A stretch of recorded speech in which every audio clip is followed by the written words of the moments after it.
कहानी का नाम है छल का फल। किसी नगर के बाहर कुटिया में एक साधु रहता था। वह दिन में एक बार ही भिक्षा मांगने जाता था। शाम को भी उसी से काम चला लेता था। साधु स्वभाव से अत्यंत सरल, सहज और सहनशील था। शहर के बच्चे भी उससे प्रेम करते थे। कुछ दिनों के बाद वह भक्ति गीत गा गा कर भीख मांगने लगा। उसी नगर में एक बुढ़िया रहती थी। वह स्वभाव से दुष्ट और कुटिल थी। उस साधु को सदा बुरा भला कहती थी। साधु फिर भी नियमित रूप से द्वार पर अलख जगाता था। कभी वह बुढ़िया साधु को कूड़े दे देती तो कभी सब्जी या फलों के छिलके। साधु ने उस पर कभी क्रोध नहीं किया। एक दिन बुढ़िया ने सोचा, यह साधु प्रतिदिन मुझे परेशान करता है, इसे विष खिलाकर मार देना चाहिए। ऐसा सोचकर उसने देसी घी के 2 बड़े बड़े लड्डू बनाए।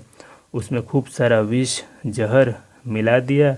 दूसरे दिन जब साधु बुढ़िया के द्वार पर भिक्षा मांगने आया तो बुढ़िया ने उसे वे दोनों लड्डू दे दिए। साधु को बुढ़िया के इस व्यवहार पर आश्चर्य हुआ। साधु ने लड्डू अपनी झोली में रख लिए। भोजन खाने के बाद साधु का पेट भर गया।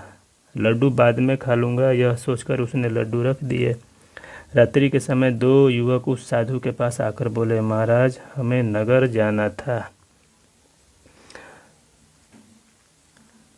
रात्रि होने के कारण नगर के द्वार बंद हो चुके हैं। यदि आपकी आज्ञा हो तो हम यहाँ रुक जाएं। सुबह होने पर अपने घर चले जाएंगे। साधु ने प्रेम पूर्वक दोनों बच्चों को सोने के लिए स्थान दे दिया। एक युवक बोला, भगवान, हमें बड़ी भूख लगी है, यदि खाने के लिए कुछ मिल जाए तो बड़ा उपकार होगा। साधु बोला, बच्चों, उपकार मेरा नहीं बल्कि उस माता का होगा जिसने मुझे ये लड्डू दिए हैं। तुम दोनों एक एक लड्डू खा लो।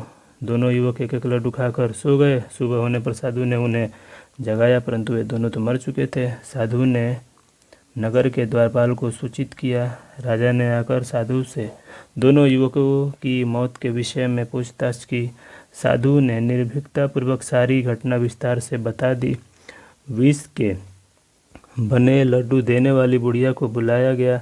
राजा ने सारी घटना बुढ़िया को बताई। जब बुढ़िया ने दोनों लड़कों के शव देखे तो वह चिल्लाकर रोने लगी।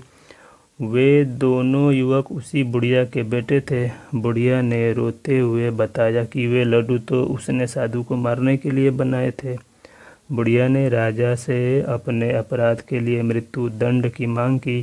राजा बोला, तुम्हारा न्याय व उचित दंड का निर्णय स्वयं साधु महाराज करेंगे। साधु ने कहा, हे माई, तूने जो छल किया था उसका फल तो मिल ही चुका है।